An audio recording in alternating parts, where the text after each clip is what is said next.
I'm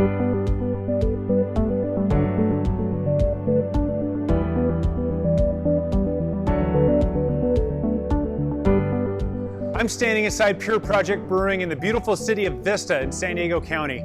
Pure Project is a brewery inspired by the tropics and gives as much attention to sustainability and community as well as it does its incredible beer.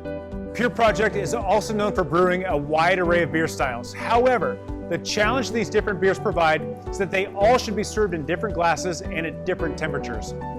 I'm Jeremy Storton. I'm an advanced Cicerone and the host of the Good Beer Matters podcast. I've partnered with Brewery DB to bring you Trusted BrewKnowledge. Trusted BrewKnowledge is a series of videos to help you better understand beer and what to make of it. Today we're going to talk about the ideal glassware and serving temperature for different styles of beers, and we're also going to talk about why this matters.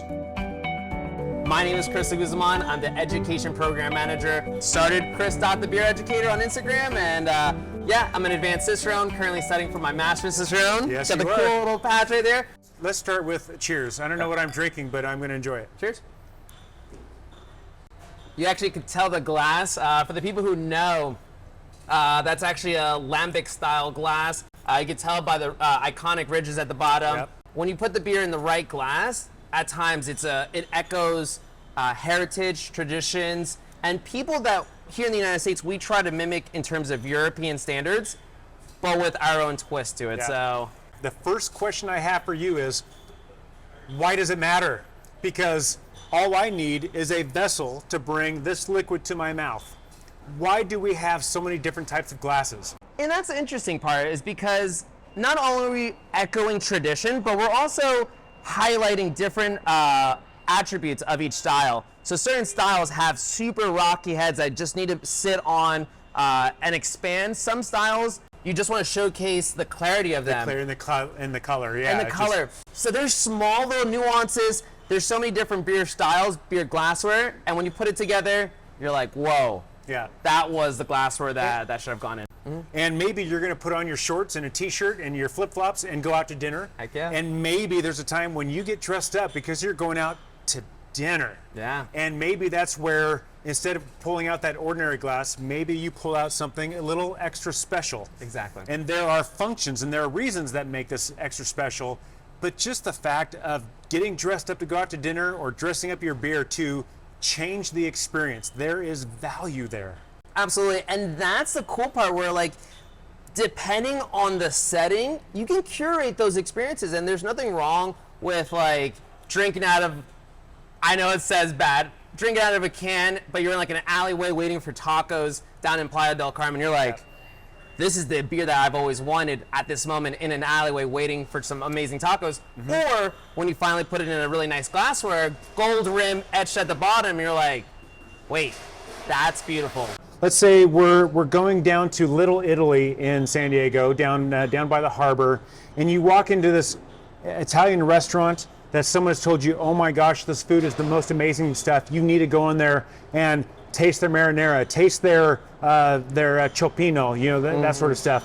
You should smell marinara sauce cooking. You should smell garlic. Maybe fried calamari. Maybe there's a lot of smells that you should get when you walk into an excellent Italian restaurant. Exactly. But if you don't smell anything, what does that tell you about the restaurant? I think that's the interesting part, and we see that. I mean, from the fine dining to all the way to like Subway and other fast foods, where you're like, whoa, I could smell that bread from outside. Yeah. Boom. We are so sparked by aroma. It attacks this early part of our brain where like it just hits memories very quickly. Yes. So if you're not taking advantage of the aromas, you've kind of lost out on the pool. The beauty about beer is that it has carbonation and it's going to form this beautiful foam. Many liquids, champagne, that foam will dissipate, but here in beer, it'll persist. And the way this glassware is shaped, it's water at the base, tapered up top, and all of those tiny little bubbles are going to release aromatic compounds, come up to a focal point, and just hit you with an onslaught of aroma. Yeah. How amazing is that? So before you even try the beer, it's already tropical, citrusy, and you're just like, what does this thing taste like? Well, and going back to that Italian restaurant that doesn't smell like anything, I am robbed of the experience of having good Italian food from people who know how to make Italian food. And so that's, to me, that's like drinking beer out of a can, which is not bad. Not bad. It's not bad at all. Time and place. There's a tool for every time and place. But when I drink out of a can, I don't get that aroma quite as much. But when you drink out of a glass like this, to me, I mean, we're not far from the town where Top Gun was made. I'm thinking about these jet engines, man. To me, this glass right here is a jet engine. It's just a jet funnel for aromas to shoot out of the glass into your nostrils and just start telling you that you are about to have an amazing experience. And that's what it's all about. Allowing them to have that sensory experience. Now, one big thing to notice is you want to add a little bit of head. Now, we have this beautiful rocky head. Foam is 20% beer.